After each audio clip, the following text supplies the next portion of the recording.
Welcome to another episode of Otherworldly Encounters with Mike and Brian. How you doing today, bud? Doing really well, Mike. How about you? Oh, no complaints, no complaints. It's a great Tuesday, I believe. We're recording a little late this week. Yeah.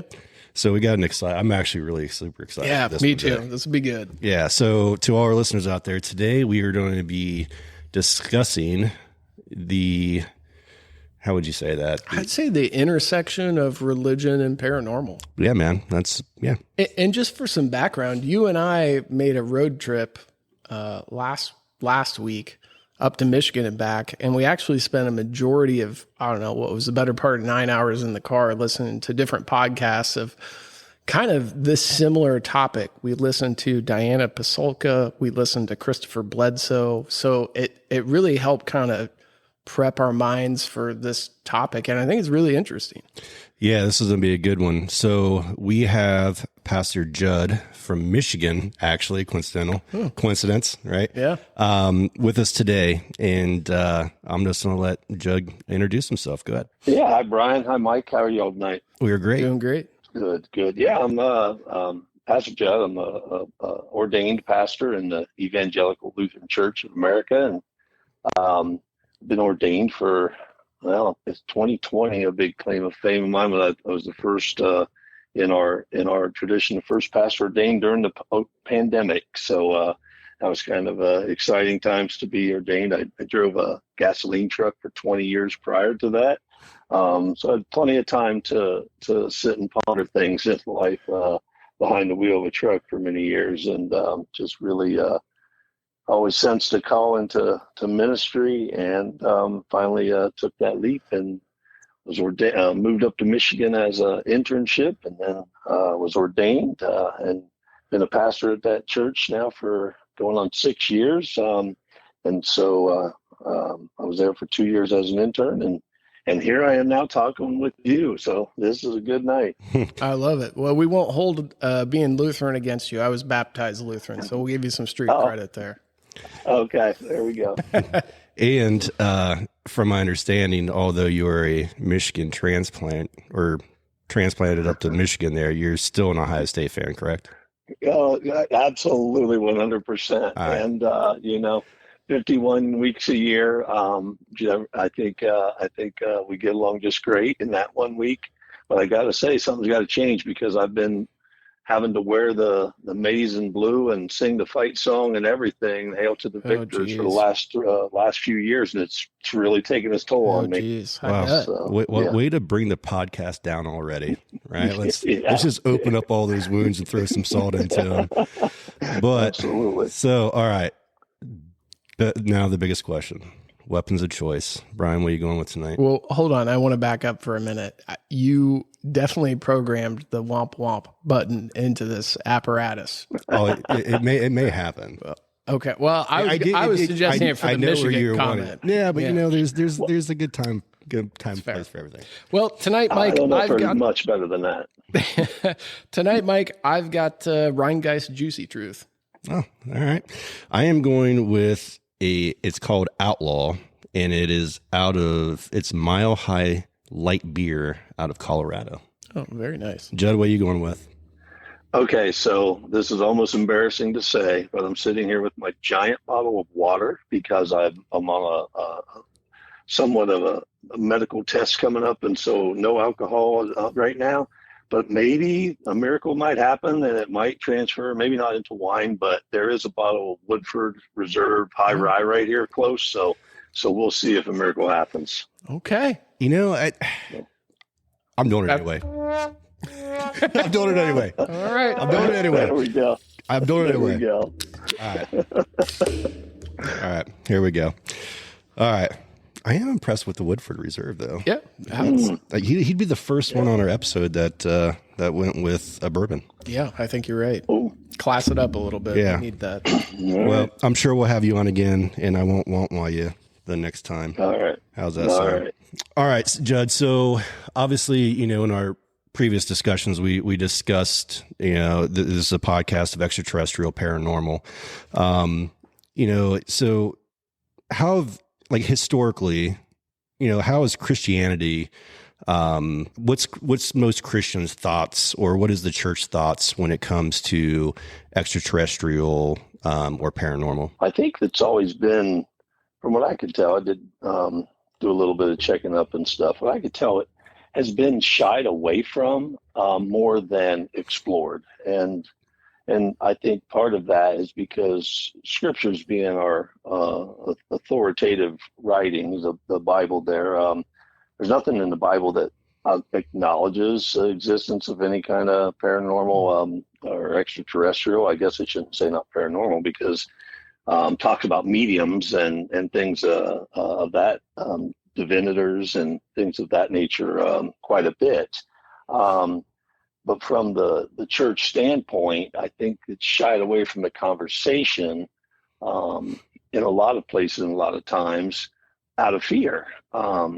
Fear that maybe a conversation about something or something other than may lead to people to then challenge or to question those authoritative writings, or the Bible that we hold so dearly. And so, unfortunately, I think that fear has really squandered a lot of conversation and a lot of opportunity to have these kind of conversations. I mean, we are people, as people of faith, are people that completely believe in something that's transcendent, something that's beyond what we see and what we hear or what we can feel, what we can touch, but believe wholeheartedly that there is something there, and that something, we name as God. And so I think fear has really been a providing or a promoting factor, I guess, and then also maybe a little fear of loss of power, then loss of control, and we all know in church history that's been something that over and over again has reared its ugly head, and we've seen that come out. And so I'm really glad to be on here and talking with you guys about this, and maybe we can dig through some of that fear and just have a good conversation. When you were talking about it's not mentioned in the Bible, I think one of the interesting things, and Diana Pasulka has talked about it, and for our listeners and for you too, Judd, if you don't know who she is, she's a professor of religious studies at University of North Carolina, Wilmington. And she had no interest in UFOs, but based on some of her religious studies, started looking into it and is now kind of involved, which I think is interesting. But one of the things she mentioned was mentions of wheels of fire in the sky. And I think it's kind of an interesting, and everything's interpretive and probably somewhat subjective. But I think to that point, to the point that whether it's willfully left out or maybe just they didn't decide to discuss it, how do you think the confirmation of extraterrestrial life would affect kind of core Christian doctrines and beliefs? Oh, I think I think that is a great question, in the sense that to believe in something else, I think it has a lot to do with what you believe now, currently. And when we say Christianity or beliefs, we really have to understand, even within the Christian context, there are multiple understandings. So, for instance, in my faith tradition, we don't read the Bible in a literal sense. We believe in the interpretive nature of Scripture, and so for us, expanding and understanding, and the more our logic and our reason and our experience has expanded as humans, as humanity, then absolutely we can see that reflected throughout the Scriptures. But there are also veins of Christianity that read the Scriptures in a very literal sense, and so I think for them in that case, I don't want to speak for someone, but the way it seems to me, that for someone that's really reading the Bibles in that sense, that wait a minute, this is this literal sense of reading is going to really challenge, because then wait a minute, if that's something else is proven to be true, then does that make everything else that I've been reading false? And that's just not the case. And I think historically and traditionally that wasn't ever the case throughout history of Christianity. But most recently, especially in the last couple hundred years, there's this literal reading of the Bible that's kind of really taken precedence and taken a strong hold. And so I think that poses a real challenge to me when I think about it, and thinking of from my perspective and what I see. I think of Job 38 and the story of Job, and how God speaks to Job and says, who are you? Were you there when I created the foundations of the earth? Were you there when I told the water? So we only know so much of God, and so I think if there was proof of an extraterrestrial life somewhere, that would just prove again how much less we know about God than even what our scriptures can contain. But then it would open us to even more greatness of God in a way that goes far beyond our understanding. So, I mean, you mentioned kind of like a power struggle, right? So yeah. Let's just say that do you feel, I mean, I don't know if you're into conspiracy theories or not, but this is going to kind of sound like a conspiracy theory question. But do you feel like that maybe the government suppresses the information that extraterrestrial life does exist because they know that it will potentially turn religion or your people's faith on end, and there will be that power struggle that, because if you think centuries ago, churches had a lot of power. They were, kings consulted with their, religious leaders, and there was a lot of decisions being made. Do you think that there could be some type of correlation there or connection to where that's why, our government itself may not, I don't know, just say that they exist, I guess? Well, I mean, I'll just start off by saying I love a good conspiracy theory. I love a good conspiracy theory. And like in most conspiracy theories, I think a lot of it is stirred up by our desire for something more. And so with that same context, that do I believe that it's out of the realm of possibility that our government would do something like that? Of course not. I mean, I think anything's kind of possible. Would I tend to lean that way and believe that? No, I think there's I mean, all you gotta do look at the decline in the church in the world today. I mean, obviously holding on to that is not helping sustain the life of the church or to help churches grow or something. So I that just seems to be a backfiring kind of plan if it was. And when I think about when I think about what it means for power and what power means, I absolutely believe that the church has used its power at times throughout history in a way that was not definitely not following the example of Jesus Christ, that in the gospel of Christ, the message that we know. And also, I believe the church has always been that place of proclamation of Jesus Christ, and at least the Christian church. And so with that, everything that we understand, everything we believe, the idea then that pulls to lean towards a conspiracy theory that could maybe enhance or shut that down, I guess I can say I'd be really skeptical on that one. So we've kind of danced around it, and you've kind of talked to it in one way or the other. And I'm kind of curious, Judd, what you think if there was, acknowledgement of paranormal or extraterrestrial life in whatever fashion, but where it was undeniable. Do you feel like that would challenge or reinforce kind of existing theological concepts? I believe it would fully reinforce, from my perspective, reinforce the God that is not contained even within whether it's a book like the holy book that we hold and hold dear. That it would expand God to a understanding that goes far beyond the things that we can even think we understand at this point. One of the neatest things that I remember one of our professors talking about was at least in the Lutheran Church, the way Martin Luther explained our faith and how it works together. He used a three-legged stool as an example, saying one leg being our scriptures, the Bible, the words we read about the life of Jesus, about the life of God's people on earth, and the relationship people have with God, and the relationship between God and people, and the expression that is the inspired word of God, the expression of people to try and express that into words, what that means.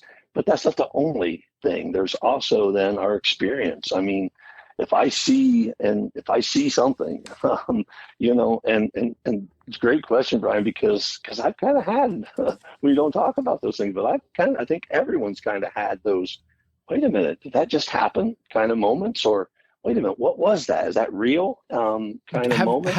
Have you had those, Judd? And I mean, that's one of the questions, but I mean, since you're talking about it, I'd love to hear what those are.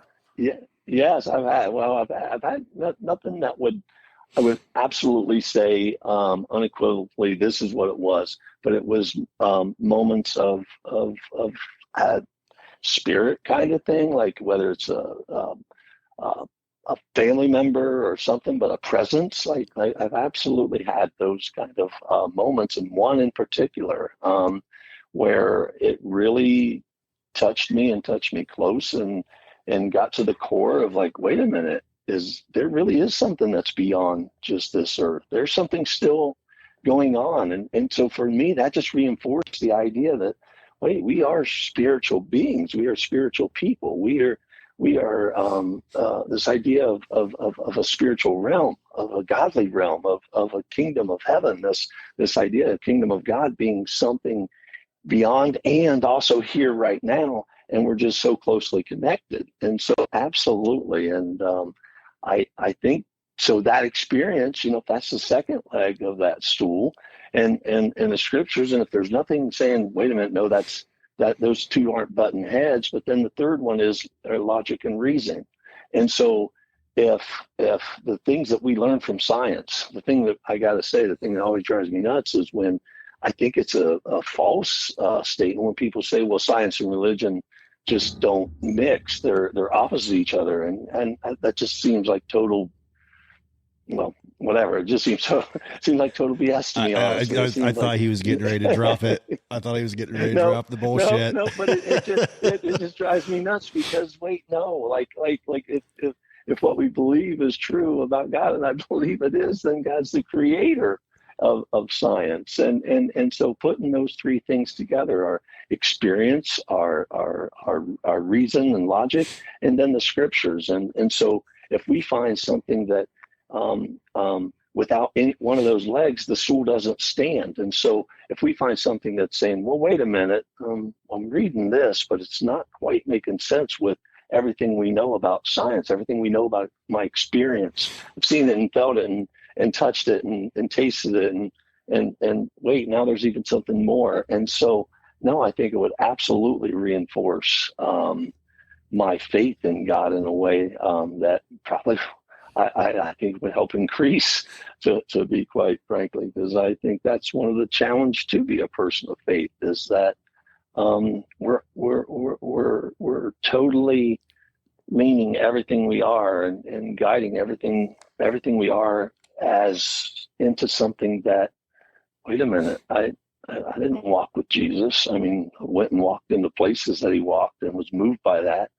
I wasn't there to see him on the cross, but yet I believe all that stuff, right? And believe in the resurrection. And those stories have carried down, and those experiences of people that also have had the same experiences of faith as I have. And so, yeah, to me, it would be a reinforcement. The furthest thing I think it would be a deterrent or a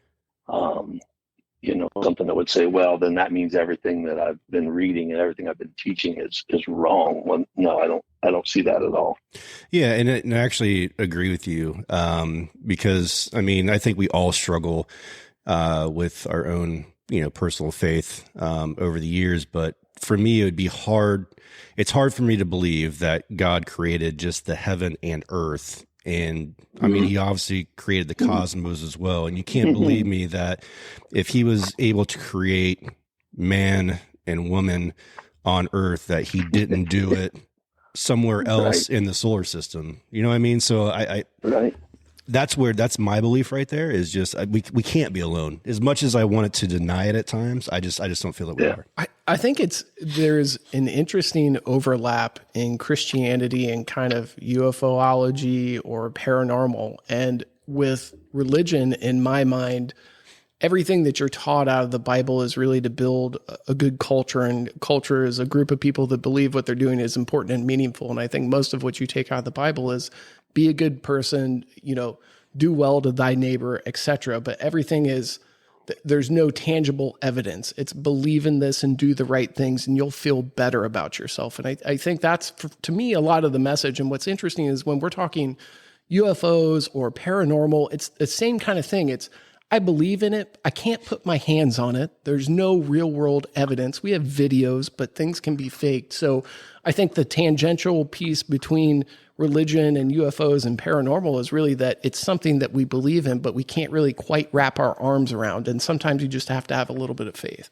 Right. And it's like what we discussed before, like sometimes you just need tangible evidence, right? There's people who just need something to be able to grasp onto, whether in touch, whether it's they see a miracle, in front of them, or whatever it is. But I mean, I just think that we're in that era now with technology that everything is at our fingertips, that we need to have some type of digital evidence.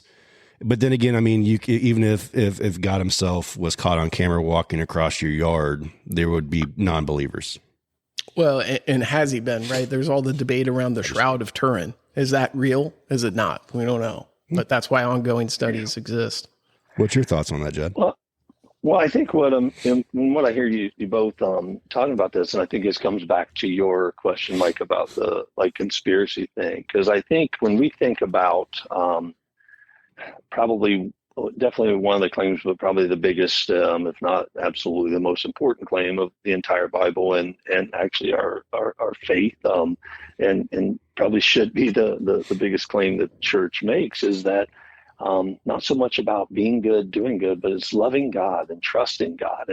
And so the word believe and trust always get intertwined, but really it's about trusting and leaning into the way that God has intended us and the way that God has showed us to live the life that Jesus lived, the way Jesus showed.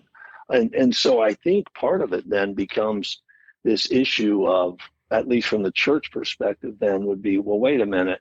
If people are turning towards something else, if they're turning towards extraterrestrial, or they're turning towards mediums or something paranormal, if they're turning towards these other things, then that means they're not turning towards God. And so with that in mind, I think there's an absolute, maybe a power control thing's not really it. Maybe it's been abused in that way, but maybe it is. No, wait a minute. Don't turn to that stuff, because if you're turning to anything else other than God, you're kind of turning away from God. And so I think there's been that little bit of that fear. And I think it's to be honest, there is a piece of that that's real, because I mean, you two seem like you're quite a bit younger than me, I think, or a little bit at least, but I remember Heaven's Gate. I remember when, 39 or 40 people that were ready to put their faith into, put their trust, put their hope into the comet being the alien spacecraft coming by. Yeah. Right. And committed suicide. And that's right. And if God's what we believe is God's a God of life, a God that's always bringing and giving life and creating life. And so I'm kind of like you, Mike, if the universe ever expanding and so far beyond, like, how could God not have created life somewhere else? Like whatever that is. But ultimately, if that's what if we're turning towards that and it's causing us to turn away from God, then I think there's where and I guess that would be a fear of mine too. You know what I mean? Even for myself. And so I think fear, that fear, whether it was used as a tool, which I believe at times it has been, but also I think there's a legitimate sense of fear there because we are human, and that's what we do. We turn to things other than God left and right. Don't join cults, kids. Yeah, don't drink the Kool-Aid. Don't drink Kool-Aid. Don't drink the Kool-Aid. Don't join a cult. So, Judd, I'm curious to ask, like, I think it's interesting, in the context of the conversation, we're talking about, aliens just being a different, a race from a different planet or whatever that may be. Do you think that there's any chance that what we're seeing is some type of divine entity? Wow, that's a great question. I knew you guys were going to have one that I hadn't thought about. And the reason I'll give a little backstory here too. And I feel like the reason that I'm bringing this up, there's a very popular figure in kind of the UFO world, and his name's Christopher Bledsoe. And he's written, I think actually now, there's one book at least called UFO of God, I believe, but there might be a couple more. But his story in short is he saw 3 kind of burning suns. He was raised, actually taking a step back, he was raised Southern Baptist, deeply religious. He saw these 3, what he described as burning suns. He was fishing with his kids. He stepped away to go look at deer or something. He said he wasn't much into fishing, thought he was gone 15 minutes, saw this, he was gone 4 hours. The kids were out looking for him. He had to go track him down. And he stands firmly behind that these things were some type of religious being, because he had really bad Crohn's disease and was cured after that. And then he's continued to see these different orbs and objects in the sky, and he's constantly posting videos online of it. NASA's worked with him, the Space Force has worked with him, and it's an interesting idea to me if these are these extraterrestrials or are these some type of divine intervention? And it's not something that I've taken a lot of time to think about, but I think it's an interesting proposition. And then Brian, correct me if I'm wrong, and then we'll let Judd think about how he's going to answer this. Wasn't there also he had a friend or just a visitor, a female that had cancer, right? And she came out and then she saw the orbs, and then she was... I don't remember what it was. There have been some cases of, in terms of religious faith, we would call that a miracle. But to Christopher Bledsoe, he thinks that this is brought on by these extraterrestrials, which in his mind are some type of divine entity. And kind of circling back to the beginning of the podcast, we were talking about some of the stuff that Diana Pasulka's brought up with, either religious painting showing wheels of fire in the sky or discussions of these wheels of fire. And the question is really, have we been seeing extraterrestrials or have we been seeing divine entities this whole time? Yeah, no, that's a great, and it's funny because that's helping me. Your question actually helped me understand, like maybe some of that fear, where that fear is based out of, because if you look at the Bible as a whole, the entire there's an entire movement happening from early humanity, from the Samaritans, where there were how many gods, hundreds if not thousands of gods that they worshipped, and even in our Judeo-Christian background, the idea of movement from many gods to this idea of monotheism, that no, wait a minute, there's only one God. He's greater than all the other gods. And so we see this movement through humanity, but also we're seeing it right we read it right through our own scriptures. So movement as we read stories and like Jericho and the walls of Jericho tumbling down, if you think about it, wait a minute, how are you going, if you're a people that's trying to wrap your head around and get these people together and to join together under this one God that's greater than all. Well, you certainly couldn't have a God that couldn't beat the other gods or couldn't win. Like, it's always the victory or the, depending on who's writing the story, where the narrative's coming, right? And so humanity, we're seeing how the concept of moving from the idea of many gods to, wait, there's one God that's greater than all the others. And then we see the next shift of, wait, no, there's one God, and that one God has been seen and expressed and understood in ancient paintings and historic writings and all kinds of different ways. And even in our world today, when we see the different faiths and yet, if we really look, it's the same God. It's the same God. So I think where we're going with that thought then would be, and I think this is where that fear would come from the church, but wait, are we going back to the idea of, wait, now if we acknowledge that there's more than one God, are we going to have to then defend ourselves and say, well, but this one's greater than all the other ones. You see it, so it's like rewriting the story, and I think we've already been there and done that. So I think we've seen humanity go through this process to get to a place of recognizing and seeing and experiencing one God, and so I hear his experience. I don't discount his experience at all. His experience is his. But to me, the idea that there are other gods, I don't know where I'd go with that. It doesn't make sense in my head with what I've experienced, what I've learned and been taught, and then also am now seeing, as even like in this conversation, because I mean we could easily turn to other things easily, and one of the temptations I think comes is, well, wait a minute, what if we just turn to this God over here?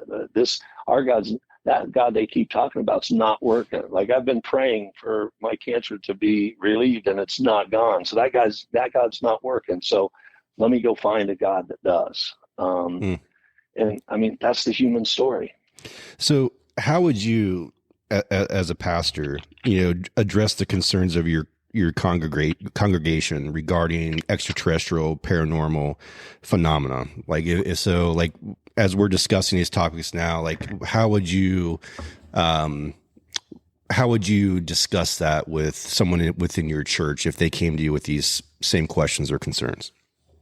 Yeah, absolutely. Pastoral care, because they actually have. I have had conversations with people, and it's they're very fruitful.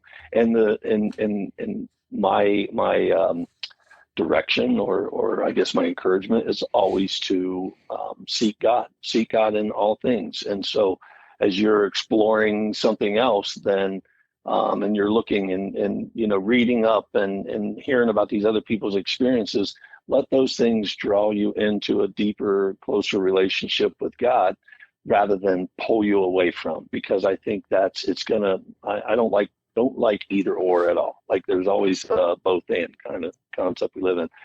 But I will say we as humans, we have this need and this internal thing that keeps pulling us away. And too often when we see something, we get excited about something, or something feels good. It's the thing that turns us away from God. And so my pastoral care, I guess, and that would be let these conversations always keep moving you towards God.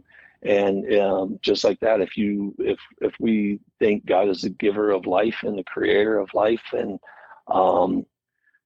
if we think that this is the only life that maybe it is. Like at this point, I don't have any reason to say that it's not, but also I don't have any reason to believe that it is. And so let that just develop into a way of building a relationship with God, and to trust God more, knowing that there is this something that's greater than and far beyond, and so much more than we could ever imagine or read about or be able to describe, just like you're talking there, Brian, with images and things like that God is in all things.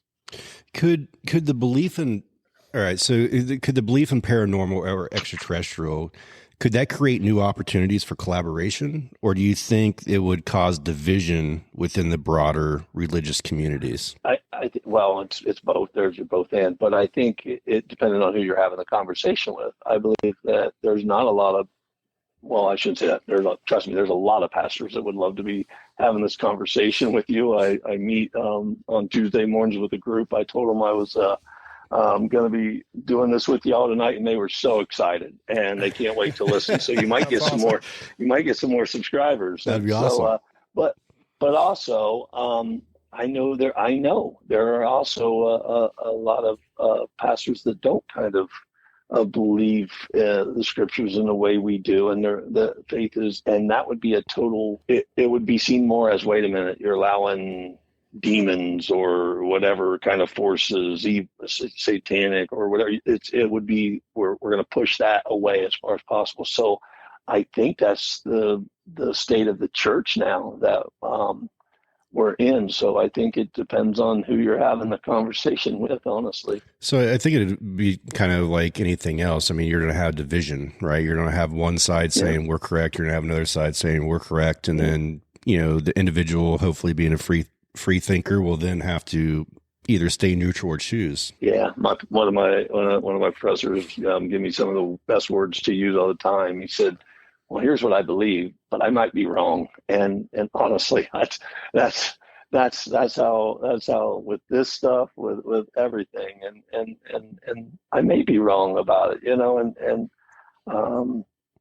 I think when we approach life that way, and he was a very humble person, and thinking of it that way, then it opens up to be able to have those conversations. I feel like I've been talking way too much. I was really wanting to listen to you guys more, but it opens us up to listening. You know what I mean? There you go. And that's what we need.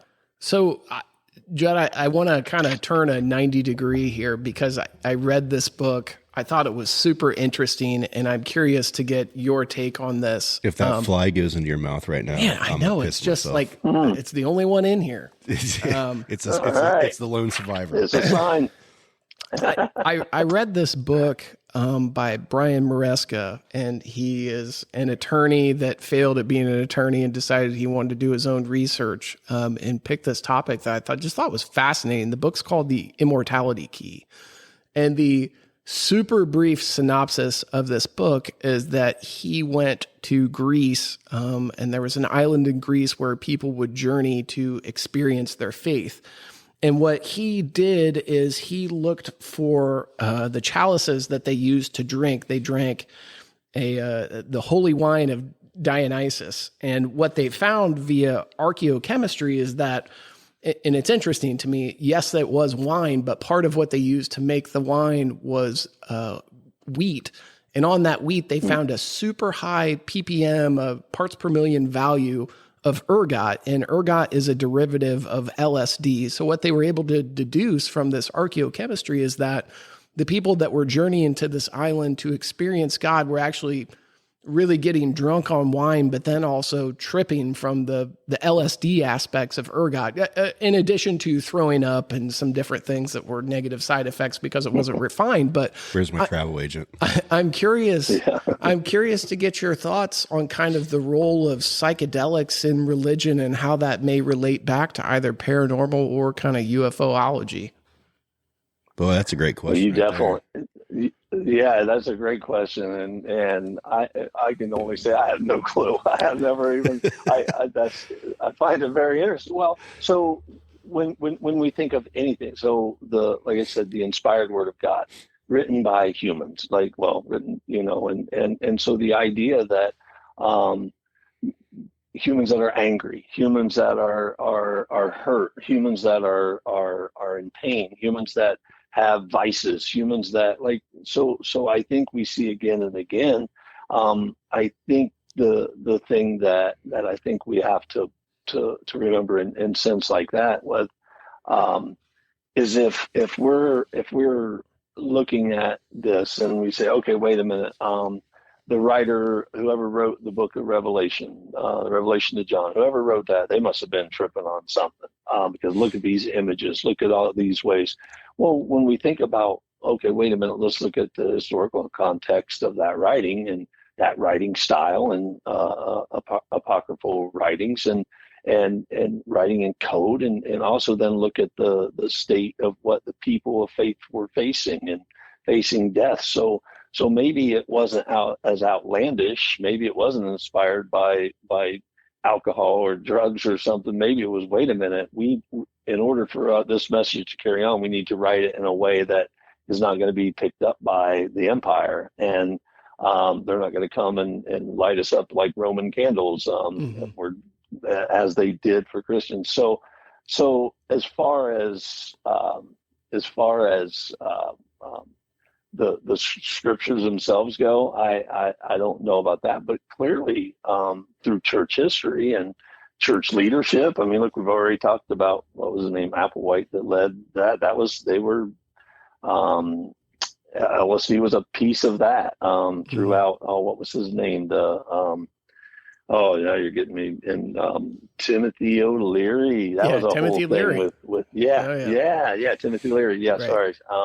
Timothy Leary, that was a whole thing. So yeah, there's definitely a piece of that, and but I don't know. I think we've learned enough on about brain chemistry, or we're touching the edges and beginning to learn more and more that maybe we recognize what the brain does, that maybe the drugs aren't premonitions or visions of something spiritual or something else. Maybe it's just a good time. chemicals and chemicals bouncing around. And but if you think of Native Americans, right? They would drink they would smoke peyote to go on a spiritual journey. Is how they classified it, right? So this spurred my thought on this. And Mike, you and I have had this conversation. If aliens do exist, are we a farm, lab, or zoo? And I think one of the more terrifying things that I've heard, and it came from Bob Lazar, was that he had read in one of the reports that he had said that we were vessels for souls. And when you and I have the conversation about farm, lab, or zoo, that would indicate that we are a farm of some sort, which I think is terrifying, but conceptually it's a fascinating idea. We don't really know what the soul is. And Judd, I'm curious to kind of get your thoughts. We talk about the Holy Ghost and some of these different things, but in kind of the context of what we're discussing, do you have any thoughts kind of as it relates to what a soul is? Yeah, I think that when we think about spirit, when we think about something that's beyond, in our Christian tradition, the idea is that, life here is but a blip on the eternal timeline, but also eternal means deep, and eternally deep, like the oceans throughout the scriptures. That's kind of how it's described, the unknown, something that's so far beyond. And so to think that we were just flesh and bones and sinews and tendons and all this stuff like without spirit, that doesn't make sense to me, because of my experience, because of what I not only sense within myself, but what I've sensed in myself and when around others. There's something about humanity that has something beyond, something transcendent for sure. And I think that what we sense there's I think it's a Celtic tradition and talks about the thin space. And it's those times where we have get so close to the spiritual realm that we can almost like reach out and touch it. Like it I don't know, when I think we've all experienced that, whether it was in the woods, whether it was at church, whether it was in a relationship, wherever that was. But there's times where that spiritual realm seems to be right there, so close that space between us is non-existent, and we're joined together. And so that experience of that, the idea of just being farm raised blood meat, that would eliminate that, I think, and that doesn't make sense to me. So Judd, let me ask you this then, and back to the original question of farm, lab, or zoo. If you're a believer that there's life elsewhere, what do you think we are? If we're ruling out a farm, do you think we're a lab or a zoo or something else? Well, definitely a zoo. You look out. Like That's fair. Yeah, definitely. But I think that's one of the big questions. It's one of the big questions that I love talking about and love wrestling with, but have no clue, honestly. But there's why this life? Why here now in this space? Why are you, Brian, you and Mike and me, all three sitting here talking at this time? If there could have been any moment in the history of humanity, why now? And so I don't know exactly what this is. The big three questions we always talk about are we alone? What happens when we die? Where do we come from? Oh yeah, where do we come from? There we go. Oh, there you go. What happens when we die? Are we alone? And where do we come from? to me, those are the big three.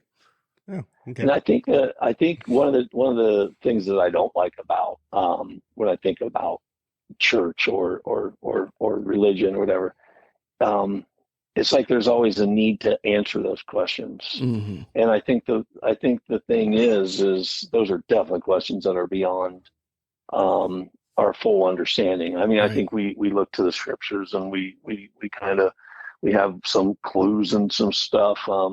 Definitely believe the idea of eternal life, that there is life. We've seen the resurrection through Christ and the promise that he gives, through Jesus gives through his own resurrection for all. And so there is that, but it's the same. So there you go. There's the intersection, right? The intersection between religion and what we're talking about. It's the unknown that we aren't sure of, and we have an idea, but there's nothing we can pin down on it. Yeah. No, I mean, I think that's a great point. I mean, you have, we all have these thoughts and curiosities and question. I think a majority of people probably question, that all the time, like, what is our purpose here? Right. Yeah. You're a human. You have to ask those questions. Yeah, absolutely. That's like when you go to work in the morning. Do I really want to be here? I don't know. What is my purpose? I would say 99.9 people. I enjoy the paycheck. I enjoy the paycheck, or whatever. Yep. So Judd, do you believe in? I just lost my thought. Well, that's good because I've got one, and is this going to be a long question? Not a long question, but I did want to ask it, and it's one of the ones that I wrote down. And we've already had this conversation on the podcast, but Judd, you probably haven't listened to it. So to give a little background, there was a congressional hearing in 2023. And that congressional hearing included Ryan Graves, David Fravor, and David Grush. And they were three witnesses that came to give testimony to Congress, basically claiming that UFOs exist, and here is the evidence that surrounds that. And part of David Grush's testimony I thought was really interesting. In the short narrative on David Grush, as he was an intel officer going through doing research in all realms of UFO lore, where the government was putting money, etc. But that's aside from the point. One of the things that he pulled up, and this is fact and can be checked, is that there was a 1933 case in Magenta, Italy, where Pope Pius XII out of the Vatican notified the U.S., and we collected a craft in 1945. And I think it's interesting when we're talking about the intersection of religion and some of this UFOlogy that we've got a very well-known religious figure being historically documented as contacting the government to say craft has crashed. But as we talk about that intersection between religion and extraterrestrial life and whatever that may be, and kind of as we talked about with you earlier, is this something that challenges or reinforces theories?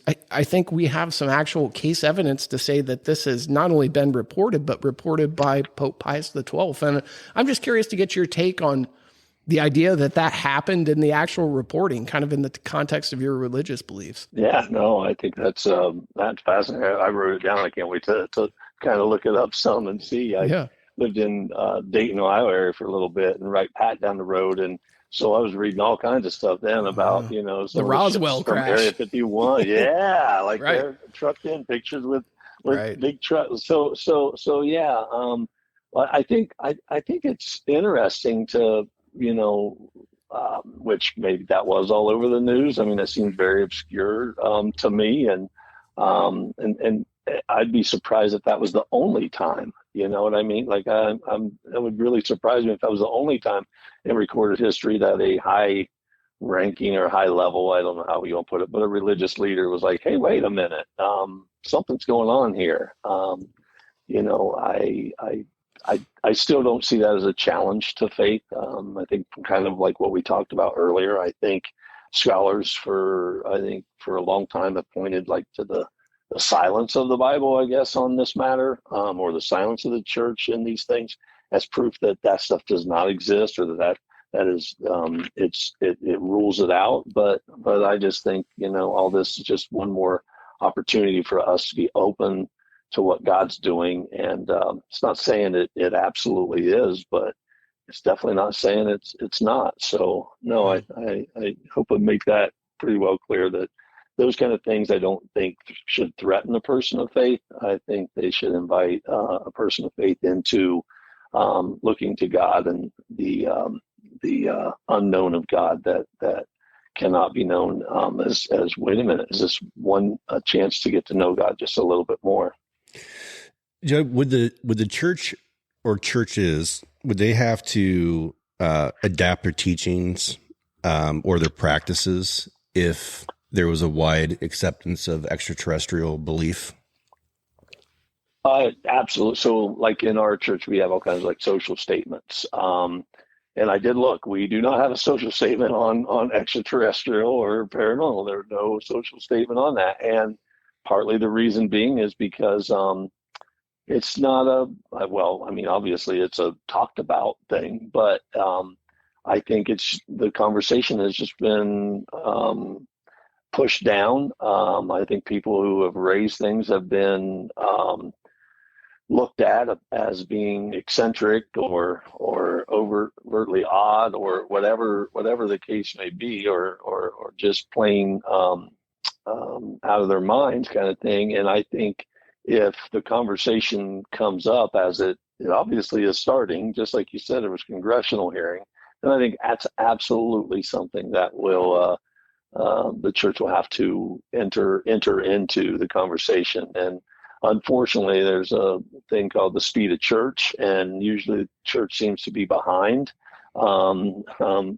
things that are happening around us, and that's one of the things that I think what we see in the world of church and religion that's happening now is, in order to be relevant and meaningful, we're starting to really adapt our ways. And so just like that, creating social statements on a lot of issues that are happening in our society now. We just developed a new one on the intersection of faith and civic life. And so the idea then of the intersection of faith and something paranormal or otherworldly, I guess that's the word to use. I could absolutely see that being something that can happen.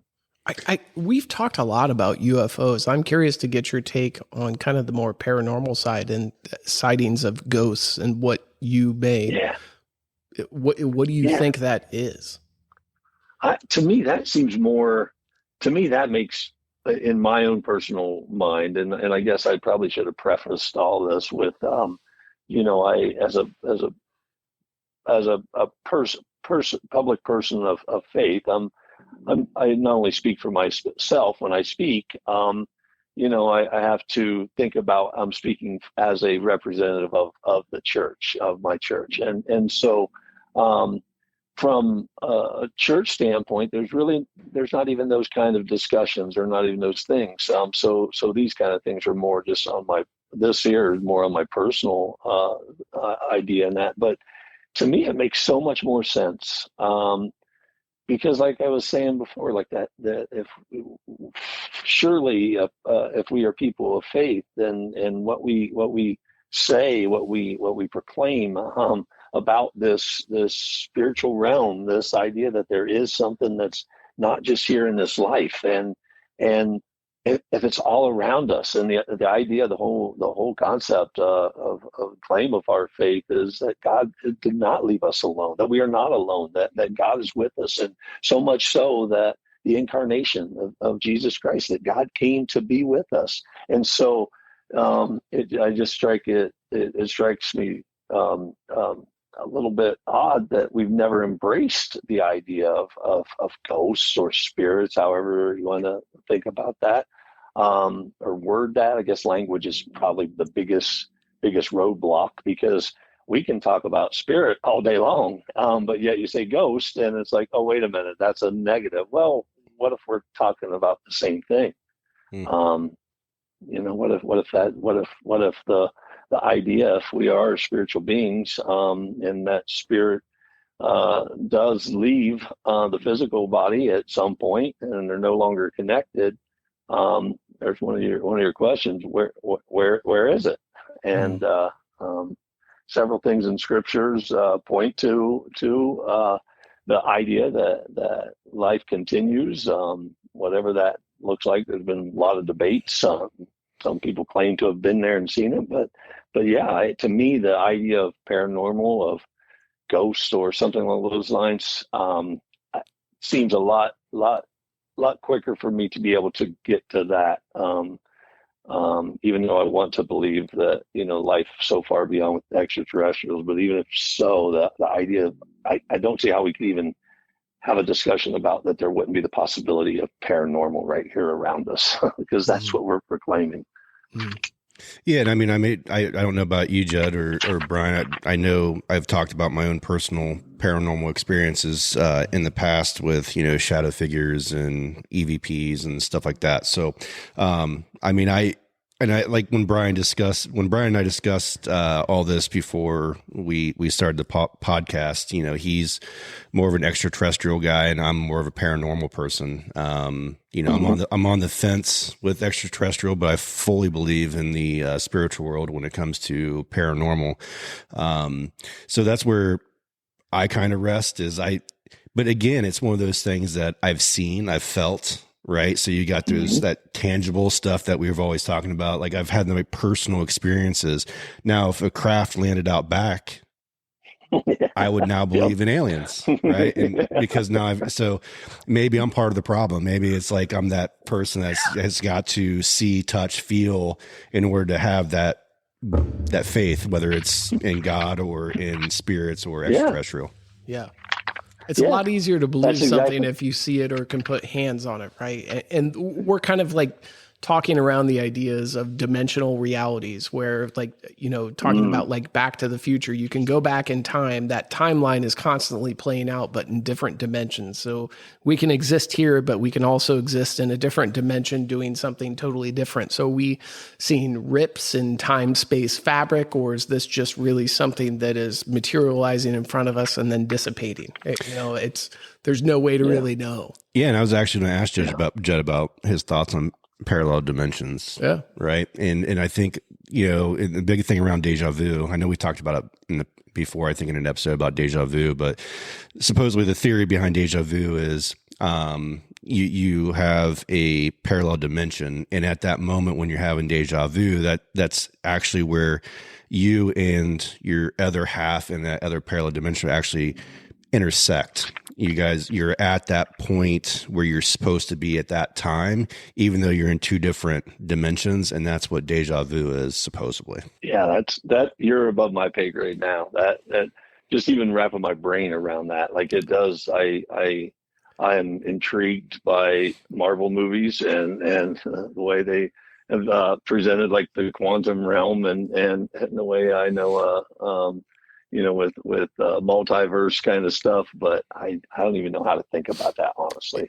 It's like the movie Interstellar with I can't think of the guy's name, but he goes into the black hole and he's dropping through this series of bookcases. And they worked with an astrophysicist to describe what 5 dimensions would be like, and that's what he's going through. But honestly, like watching him, like visually, this is really cool, but mentally, I'm having a hard time wrapping my head around what we're trying to depict, because it's a lot for our minds to comprehend. Yeah, absolutely. Yeah. So honestly, I think we might have to do a 2-parter. I think this is going to be the first episode. We're at an hour. And potentially do a second one, because I think that there's still a lot more to discuss. And how would you feel about that, Judd, if we had you back on sometime to kind of do a part 2? Yeah, absolutely. Absolutely. This is fun. And then maybe you can bring one of your Tuesday folks in. Maybe we can, and then we can have a bigger discussion around extraterrestrial and the intersection between religion and paranormal, et cetera. Yeah, because there's so many that are so much smarter and knowledgeable, and I think that have more conversations, invite others. I wrote down some of those authors and speakers that you mentioned there, Brian, and look forward to reading them. And I think that's it. And I think that intersection is an intersection that when you really look at it, there's things in common. We talk about the need to feel and touch, and it just, of course, the story of Thomas wanting one of Jesus' disciples wanting to needing to see, not just wanting to, needing to see and touch to believe, and Jesus comes to him, and I think as people of faith, as people who are just seeking life, because I think in reality that's the intersection, is it's seeking life, and so in my mind, all these roads just kind of, maybe there's your multiverse kind of picture, but all these roads kind of just in conversations just coming all together, and ultimately it's humans once again seeking life, and that's the story of our faith, and I think that's the story that God has interjected into us and given us through the gift of our faith, and the ability to think about these things to a degree. Where do we come from? What happens when we die? And are we alone? Right? Whether you're talking UFOs, paranormal, or religion, those are the questions. And if you're not interested, it's hard to say you're human, because how can you not be? Those are just such foundational questions. And part of the fun of life is doing the research to find out. Whether you find the answer or not is irregardless, but usually the fun is in the journey, not in the ending. Yeah, absolutely. Well, and I would add to that, Ryan, it's also then the relationships it's built as you're going through, and love talking with you guys, and I think that's a big piece of it, and I don't know what our purpose and to those answer those big three, but I do believe community and connections and relationships are a big part of it. Yeah, and conversations build those. Totally agree. Yes. All right, Judd, thanks again for being on this episode. And to all of our listeners out there, please like, download, and share with friends. We do have a YouTube channel as well, where we also upload our podcast. However, tonight we're attempting to do video. So we didn't check your camera to see if it shut off after I have half no hour. idea, man. We'll figure it out. Probably not going to be video. Maybe next time. Yeah, I don't know. to all those listening, we may have a video on YouTube of this podcast. We don't know. We're two dumb-dumbs when it comes to technology. So we're lucky to be able to record and edit this, right? And put this out to everyone. So, but like you say, like, share, send to your friends. Yeah. And until next time, keep your mind open and your eyes on the sky. You never know what's going to fly by. And with that, we'll catch you on the next one.